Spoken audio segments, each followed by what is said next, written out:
Bismillahirrahmanirrahim. Alhamdulillah. Allahumma salli ala Sayyidina Muhammad wa ala ali Sayyidina Muhammad. Aqidatul Imam Ad-Dardir.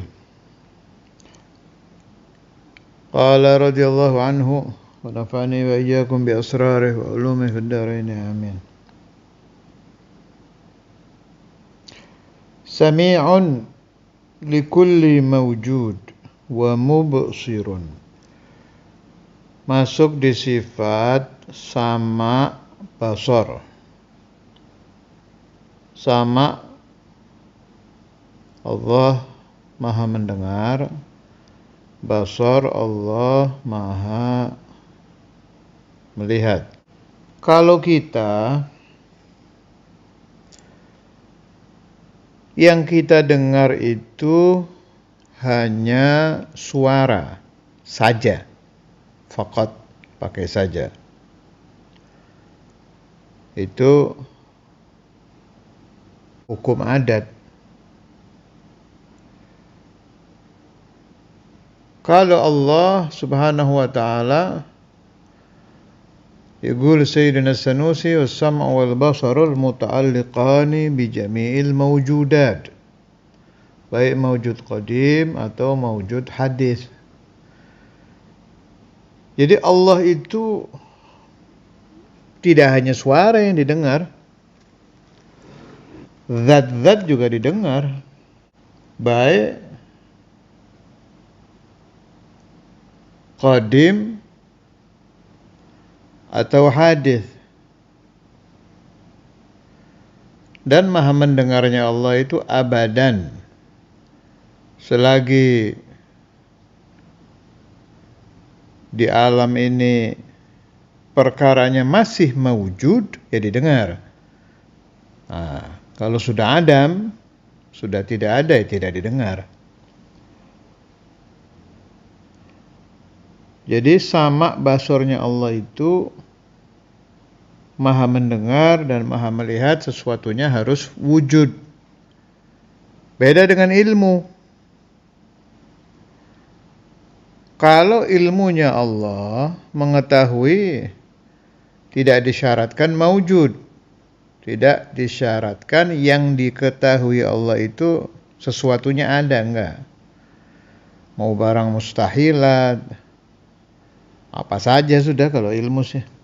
Tapi kalau sama basar, syaratnya yang didengar Allah dan yang dilihat Allah harus maujud, harus ada. Dalilnya, A'udzubillahi minasyaitonir rajim. Bismillahirrahmanirrahim. Qala Allahu azza wa jalla wa huwas samiul basir. Wa huwa, dan Allah as-sami'u, maha mendengar, al-basiru, maha melihat. A'udzubillahi minasyaitonir rajim. Bismillahirrahmanirrahim. Innani ma'akuma asma'u wa ara. Sesungguhnya aku Allah bersama kalian berdua, asma'u, maha mendengar, wa ara, dan maha melihat.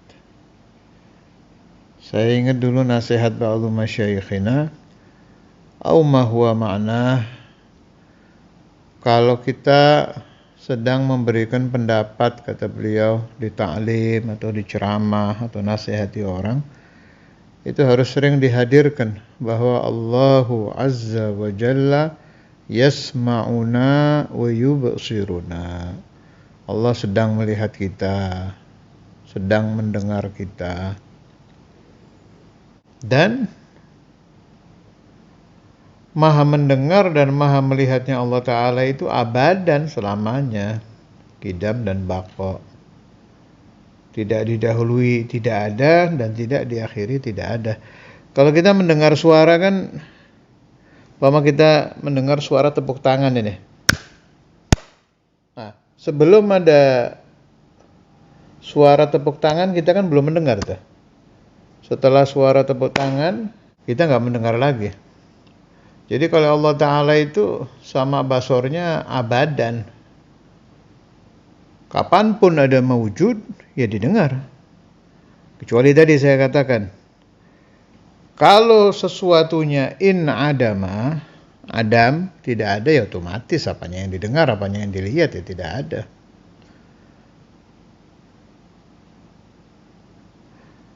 Apapun itu. Zat-zat yang ada di surga, zat-zat yang ada di neraka, sifat-sifat apa saja, pokoknya yang mewujud itu pasti didengar dan dilihat oleh Allah Ta'ala. Al-arsh, wal kursi, apalagi syaitan, jin, malaikat, jumlah ikan di laut secara keseluruhan, wallahu alam berapa miliar, berapa triliun, saya nggak paham. Itu semua dilihat dan didengar Allah Ta'ala abadan, selamanya. Dengan catatan selagi makhluk-makhluk itu mawujud. Kalau sudah ma'dum, sudah tidak ada, ya otomatis tidak disama dan tidak dibasor, tidak didengar dan tidak dilihat Allah Ta'ala. Tapi ilmu tetap. Apapun yang telah adam tetap diketahui oleh Allah Ta'ala. Ini sekedar untuk tafakkur saja. Dari mulai zaman Nabi Adam sampai malam ini, berapa wanita yang sudah meninggal, berapa pria yang sudah meninggal, berapa bayi yang sudah meninggal, Allah Ta'ala ya'lamuhu. Allah Ta'ala tahu. Apa disama dan dibasor, didengar dan dilihat? Ya tidak, barangnya sudah tidak ada. Tapi ya'lamuhu. Itu namanya ilmu, beda ta'alluqnya. Kalau ta'alluq sama basor, maujudat. Kalau ta'alluq ilmu, wajibat, jaizat, mustahilat. Lanjut, mutakallimun bikalamin azaliyin munazzahin 'anis sauti wal harfi. Allah Ta'ala juga bersifat kalam, maha berbicara. Bikalamin dengan kalam, azaliyin yang azali, tidak terikat waktu.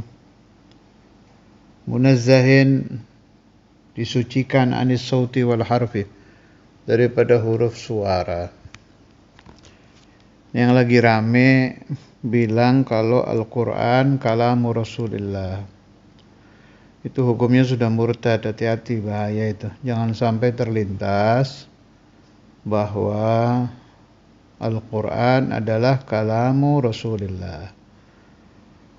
Kalamullah qadim ghairu makhluk minhu bada wa ilaihi ya'ud, yang dipertahankan oleh Imam Ahmad bin Hanbal sampai beliau mengalami ujian-ujian yang akhirnya menyebabkan beliau wafat, adalah mempertahankan bahwa Al-Quran kalamullah qadim.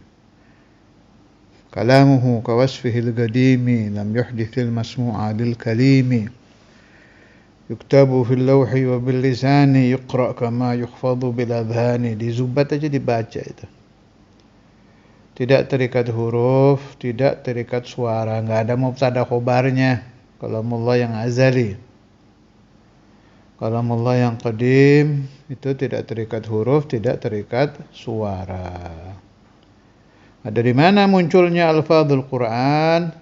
Min hadrat, kalimat-kalimatnya yang menerjemahkan Quran tuh, dari kalam qadim ke kalam hadis. Siapa? Sayyidina Jibril menerjemahkan ke Sayyidina Maulana Muhammad Rasulullah sallallahu alaihi wasallam. Nah, kalau kalamu Rasulullah ya bukan Quran, disebutnya hadis. Hadis juga terjaga, asal sahih ya. Asal sahih, terjaga daripada, kalau hadis maudhu, iya bukan, namanya aja maudhu, palsu, bukan hadis. Kalau hadis Rasulullah sallallahu alaihi wasallam terjaga daripada salah juga. Perhatikan kata-kata saya, hadis Rasulullah ya, hadisnya Nabi Muhammad yang terjaga dari salah. Wa may yantiqu 'anil hawa in huwa illa wahyu yuha. Itu dijaga kalau Nabi Rasulullah maksum. Nah, kalau maudhu itu bukan hadis, memang dipalsu, ucapan orang lain. Kalau sudah hadithu Rasulullah sallallahu alaihi wasallam itu terjaga juga dari salah. Memang tidak sekelas Quran. Sebab Al-Quran kalamullah, kalau hadis kalamu Rasulullah sallallahu alaihi wasallam. Lafadznya dari Nabi kalau hadis. Kalau Al-Quran kalamullah. Dan hati-hati, sudah masuk murtad itu. Kalau mengatakan Al-Quran kalamu Rasulullah bukan kalamullah azza wa jal, sudah bukan maksiat biasa, masuknya di bab irtidad, babur riddah. Nasallallahu alaihi wasallam ala sayyidina Maulana Muhammad wa ala alihi wasallam. Alhamdulillahirabbil alamin.